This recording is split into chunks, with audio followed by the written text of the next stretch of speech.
नमस्कार। जम्मू में ही नहीं बल्कि पूरे हिंदुस्तान में अक्सर देखने में आता है कि किसी न किसी अस्पताल के अंदर डॉक्टरों के ऊपर अटैक हो रहा है। ये वायरस जो है डॉक्टरों के ऊपर क्यों हो रही है? और कल जम्मू में भी एक ऐसा वाकया आया। इससे पहले भी बहुत बार ऐसी परिस्थितियां बनी जब वो पेशेंट और डॉक्टर्स के बीच में झगड़ा हुआ, हाथापाई की नौबत भी आ गई। कल जम्मू में एक बहुत बड़ा हादसा भी हुआ, उसको लेकर डॉक्टर्स स्ट्राइक पे गए हुए हैं। आज जम्मू मेडिकल कॉलेज में ओपीडी बंद है। इस कारण लोगों को परेशानियां भी आ रही हैं। क्या रीजन है, क्या बात है कि हॉस्पिटल के अंदर डॉक्टर के साथ ऐसा क्यों होता है, जबकि डॉक्टर और पेशेंट जो मरीज होता है उनके रिश्ते बहुत नजदीकी होते हैं। वो भगवान समझते हैं डॉक्टर को, और डॉक्टर भी कोई कसर नहीं छोड़ता मरीज की सेवा करने में, उसे बचाने के लिए। कभी डॉक्टर की कोशिश नहीं होगी, कभी वो नहीं चाहेगा कि उसका पेशेंट उनके हाथों से मर जाए, उसकी मृत्यु हो जाए और उस पर ये एक धब्बा लग जाए। हमारे साथ है वरिष्ठ पत्रकार सुधीर कुमार जी, इनसे बातचीत करेंगे। सुधीर जी, हम देख रहे हैं कि सब जगह जम्मू की बात जोड़ी है, अक्सर आप किसी भी अस्पताल में कभी भी किसी पेशेंट की मृत्यु हो जाती है तो उसके जितने भी उनके अटेंडेंट होते हैं और जो उनके साथ आए होते हैं वो डॉक्टर के ऊपर ब्लेम करते हैं और डॉक्टर्स के साथ हाथापाई शुरू हो जाती है। उसका रिजल्ट ये होता है कि डॉक्टर्स जो हैं वो स्ट्राइक पे आ जाते हैं। आपने देखा पिछली बार भी, इवन एम्स में भी, पीजीआई में भी, और भी बहुत से हॉस्पिटल में, और जम्मू में भी बहुत बार ऐसा हुआ है।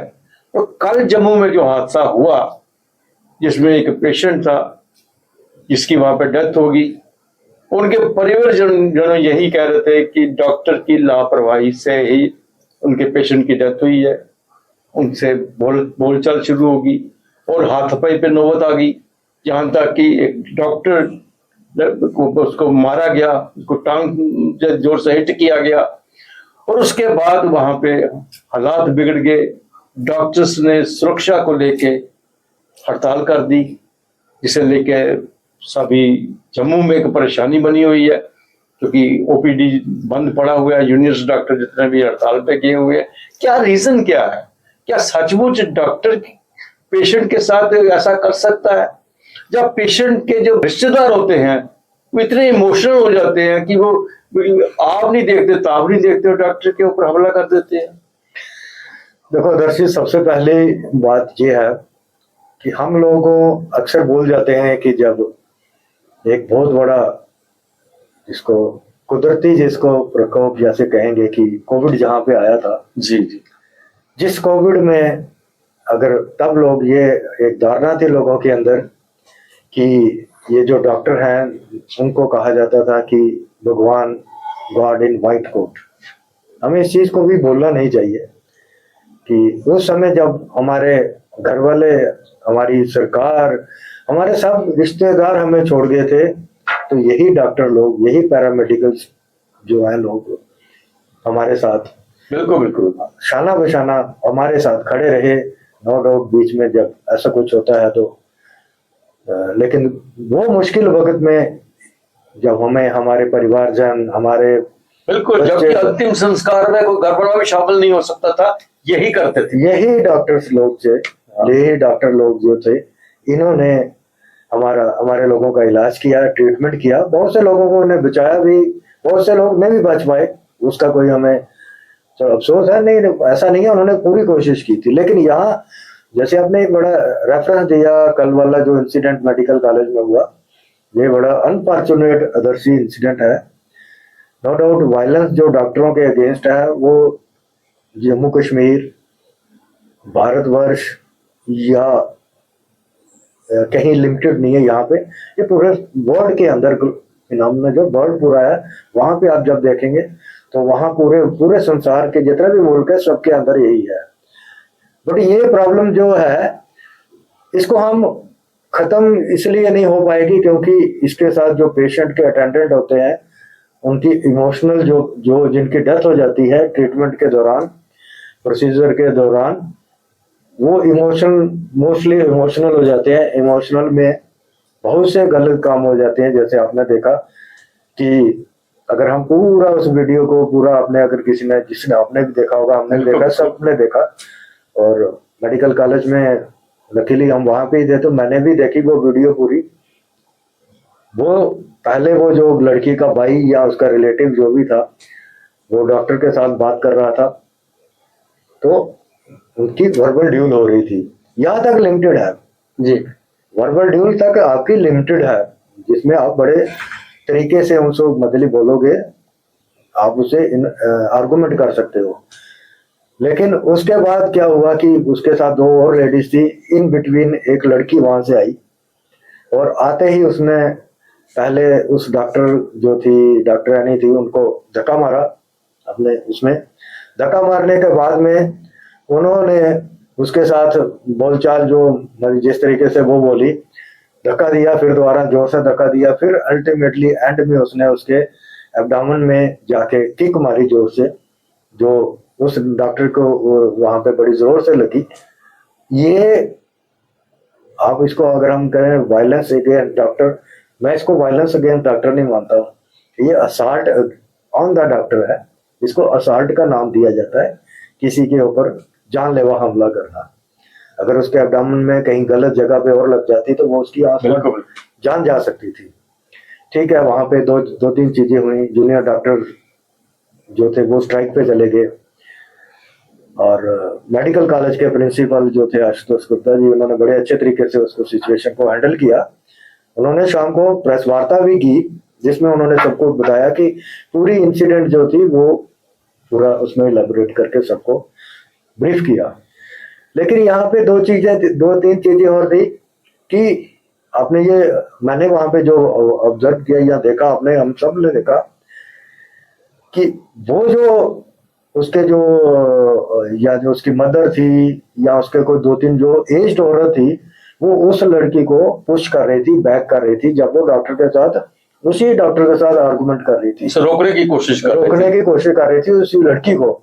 और वो एक लड़का जो बीच में फ्रेम में आ रहा था, वो लड़का उन जो बुजुर्ग औरतों को धक्के मार के पीछे कर रहा था कि इसको आगे करने के लिए, उस बच्ची को आगे करने के लिए। तो मुझे जो, अगर मुझे कोई कहेगा तो मैं कहूंगा कि ज्यादा फॉल्ट जो आता है, अगर उसके जो वालिदैन थे, उसके पेरेंट्स थे, उनको पता था कि हमारे ये गलत बच्ची जो गलत कर रही है, उसको वो रोक रहे थे, रोकने देना चाहिए था, इतनी दूर तक नहीं जाने देना चाहिए। क्योंकि पूरा इंसिडेंट जो था वो प्रिंसिपल मेडिकल कॉलेज ने वो इलेबोरेट कर दिया कि पीजीआई ने वहां से उस पेशेंट को लेने के लिए मना कर दिया था, और वो पेशेंट वहां से जब उन्होंने बोला कि आप अपने लोकल हॉस्पिटल में जाइए। नहीं, यहाँ से दो चीजें हैं। ये जो उनके जो परिवार वाले वो कहते हैं वहां से उन्होंने कहा पीजीआई ने कि हाँ इसका ट्रीटमेंट हमने कर दिया, बाकी का ट्रीटमेंट आप जाके अपने नजदीक कहीं से वहां से करवा लीजिए। दूसरी तरफ कहते हैं कि वहां डॉक्टर्स ने एक आम भाषा में जवाब दे दिया था उसको।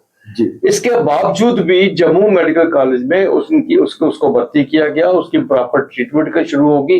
अब बचाना भगवान के हाथ में है, कोशिश करना डॉक्टर्स के हाथ में है। डॉक्टर्स ने अपनी तरफ से पूरी कोशिश की और वो नहीं बच पाया। लेकिन इनको उनके हालात का सब पता था, अच्छी तरह पता था, क्योंकि वे पीजीआई तक गए थे, वहां से वापस आए थे। उसके बावजूद भी ठीक है, इमोशनल है। इमोशनल का मतलब ये नहीं है कि आप डॉक्टर्स के ऊपर अटैक कर दे, उनको मारना शुरू कर दे, वहां तोड़फोड़ शुरू कर दे। जी आप ही के कारण कभी भी ऐसा होता नहीं है। मैंने भी, जैसे आपने कोरोना की बात की, मैंने कोरोना के वक्त इन हॉस्पिटल में इतना विजिट किया, कोई हिसाब नहीं। पूरी स्टोरीज मैंने दिखाई है। डॉक्टर्स को कई दिन अपने घर में ना जाते हुए देखा है, सीधा हॉस्पिटल से होटल में जाते थे, होटल से हॉस्पिटल आते थे, अपने बच्चों तक को नहीं मिलते थे, किसी को नहीं बुलाते थे, किसी से बात तक नहीं करते थे। इतनी मेहनत कर रहे थे, तब तो आप उनके लिए किट्स बांट रहे थे, तब तो आपको उनके लिए बड़े बड़े सर्टिफिकेट दे रहे थे, बड़ी बड़ी सभाओं में इनको सम्मानित कर रहे थे, भगवान देख रहे थे। लेकिन भगवान एक दिन में तो नहीं शैतान बन जाता। हॉस्पिटल है, हॉस्पिटल के अंदर एक पेशेंट नहीं है।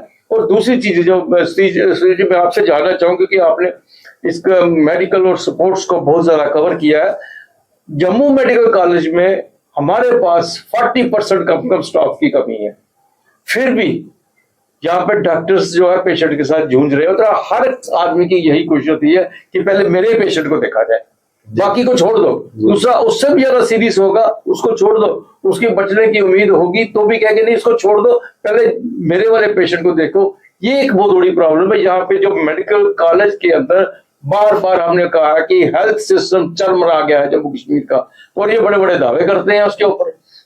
अदर जी, हमने अक्सर कहते हैं कि हमारे जो मुल्क के अंदर अब जब हमारे प्रधानमंत्री जी हैं वो इतने विजनरी अगर आदमी हैं, तो मैं कहता हूँ हेल्थ और एजुकेशन को प्रायोरिटी में ले लेना चाहिए, प्रायोरिटी लिस्ट में आना चाहिए।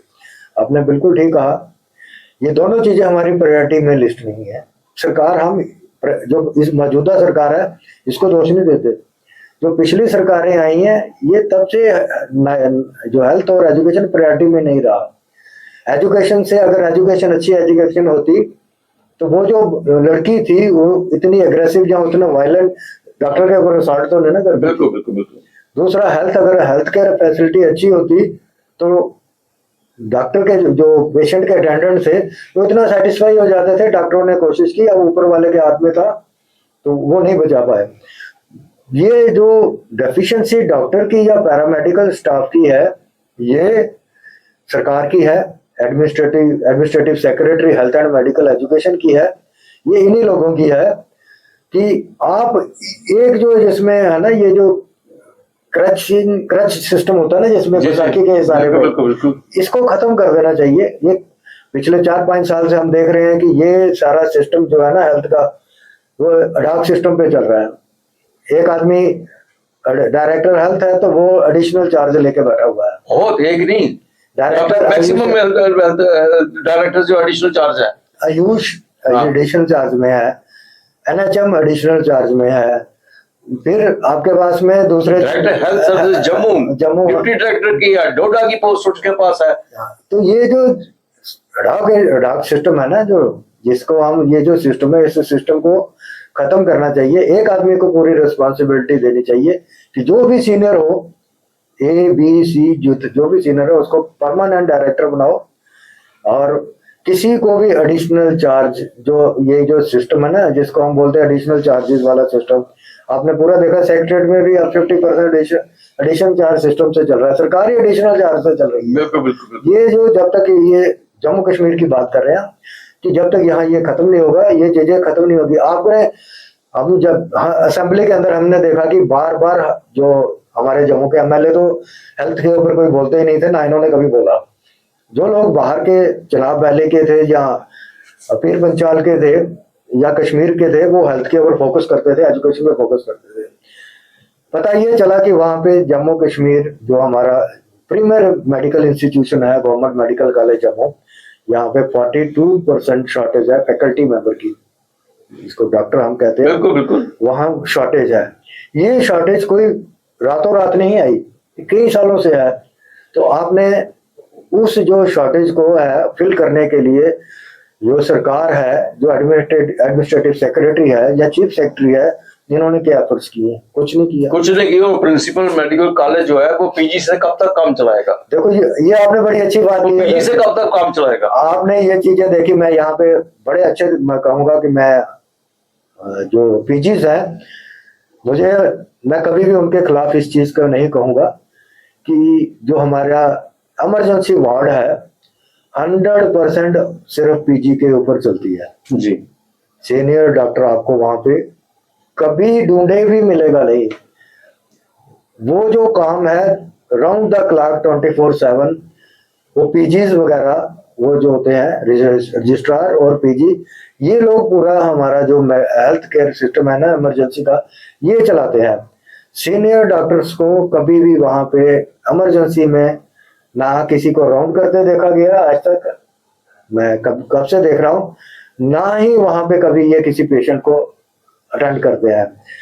वहां से फोन कॉल में सीनियर डॉक्टर्स के साथ बात करते हैं, सर ये पेशेंट आया, इसको ये प्रोसीजर करना है, ये वो फोन पे उसको बताता है, बॉदर नहीं करता वहां पे। ये मेडिकल कॉलेज के अंदर आदर्श जी बहुत जबरदस्त, बहुत जिसको बोलते हैं ना, जिसको डर्टी पॉलिटिक्स है। जितने भी HODs हैं वहां पे, वो वहां पे पॉलिटिक्स करते हैं। वहां पे और कुछ काम नहीं करते हैं। मैं ये बिल्कुल साफ कहूंगा, हम अक्सर पहले भी हमने यही कहा था, वो बिल्कुल कोई काम नहीं करते, किसी कोई ऐसा काम नहीं करते हैं। उनका पेशेंट के साथ कोई अच्छा इतना रिलेशन नहीं है, ना ही रिश्ता है, ना ही वो रखना मतलब उनके साथ बनाते हैं।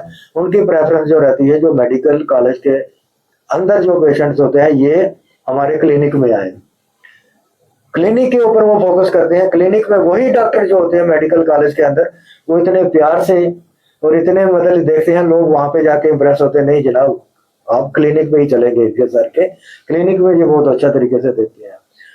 मैं सरकार को यहाँ पे सीधा सीधा एलजी सरकार या चीफ मिनिस्टर साहब को सीधा मैं कहूंगा कि आप प्राइवेट प्रैक्टिस को बंद कर दो, इन सर्विस डॉक्टर्स के लिए प्राइवेट प्रैक्टिस को टोटली बंद कर दो, जिससे सरकार की और हमारे लोगों की जो 50% परेशानी अपने आप ही हल हो जाएगी। जब प्राइवेट प्रैक्टिस ये कर नहीं पाएंगे तो इनको जो भी देना है अपना 100% वो मेडिकल कॉलेज के अंदर ही देना है ना। ये चीजें बंद हो जानी चाहिए, प्राइवेट प्रैक्टिस बंद करके इनको वहां पे दिखाना चाहिए, बताया होना चाहिए। आपने बहुत डिजिटल सिस्टम इन्होंने किया कि जो पेशेंट आपके पास आता है उसका पूरा रिकॉर्ड आना चाहिए, ये होना चाहिए। आप मुझे ये बताओ कि ये जो डिजिटल सिस्टम किसी का पेशेंट का वहां पे होता है, वो कब तक आप मेंटेन कर पाओगे? वो होता है हवा के अंदर चलता है, लेकिन वो ऐसा नहीं होता दर्जी। आप सब मिला के कहें ना, जो कमियां हैं सरकार की तरफ से एक मेडिकल का, और सबसे बड़ी बात है कि सबसे ज्यादा जो लोड है वो जम्मू मेडिकल कॉलेज के ऊपर है। मैंने इसलिए बोला बिल्कुल बाकी मेडिकल कॉलेज के ऊपर इतना नहीं है, जम्मू मेडिकल कॉलेज के ऊपर ये सब कुछ। यहाँ हर एक को उम्मीद होती है कि मैं जम्मू मेडिकल कॉलेज पहुंच जाऊंगा एक बार तो मेरी जान बच जाएगी। और उसके बाद वहाँ के हालात जो बन रहे हैं, जिस तरह से आपने कहा कि पीजी के ऊपर बहुत ज्यादा डिपेंडेंट है, वहाँ पे फैकल्टी जो है बहुत कम तो है ही कम, पहले तो 40% तो है ही कम, 44% वहाँ पे डॉक्टर्स ही नहीं है, खाली पड़ी हुई पोस्ट है, तो क्या किया जाएगा? उसके बाद वहाँ पे सिक्योरिटी भी नहीं है इनके पास इतनी कि अगर कोई ऐसी बात हो, जिस तरह से ये लड़की वायलेंट हो रही थी, तो अगर सिक्योरिटी होती उनके पास उनको रोक सकते थे। वो सिक्योरिटी नाम की कौन सी चीजें, 4 गार्ड लगा दी है उनको, वहां पे कुछ ना कुछ काम पे लगा देते हैं, ये भी चीज होनी चाहिए। दूसरा, उसके बाद हमें भी समझने की कोशिश करनी चाहिए कि इस वक्त जो है डॉक्टर्स जो पूरी कोशिश करता है, हमें हमारे पेशेंट को बचाने की पूरी कोशिश करता है। अगर भगवान ना करे कुछ हो जाता है, इसका मतलब ये नहीं है कि उसकी आपके साथ कोई पर्सनल दुश्मनी थी, नहीं। उनकी इतनी बड़ी गलती थी कि वो जानबूझ के उसने किया, जब को बहुत बड़ी गलती कर दी उसने, ऐसा कभी नहीं होता। और खासकर वहां पे जो जिस तरह से कहा कि ज्यादा से पीजी होते थे, पीजी जो है हमेशा अपने कैरियर बनाने की कोशिश करते हैं, बिगाड़ने की कोशिश नहीं करते हैं। दर्जी एक चीज मैं यहाँ पे बताऊंगा, वो लॉ के हिसाब से है। अगर किसी भी पेशेंट की नेग्लिजेंस की वजह से डेथ हो जाती है, हम कानून नहीं है कि हम डिसाइड कर पाए कि ये डॉक्टर की नेग्लिजेंस की वजह से डेथ होती है। This is a matter of investigation. अगर वहां पे नेग्लिजेंस की वजह से डेथ हो जाती है, आप कंप्लेंट जो मेडिकल काउंसिल में दे सकते हो उस डॉक्टर के खिलाफ।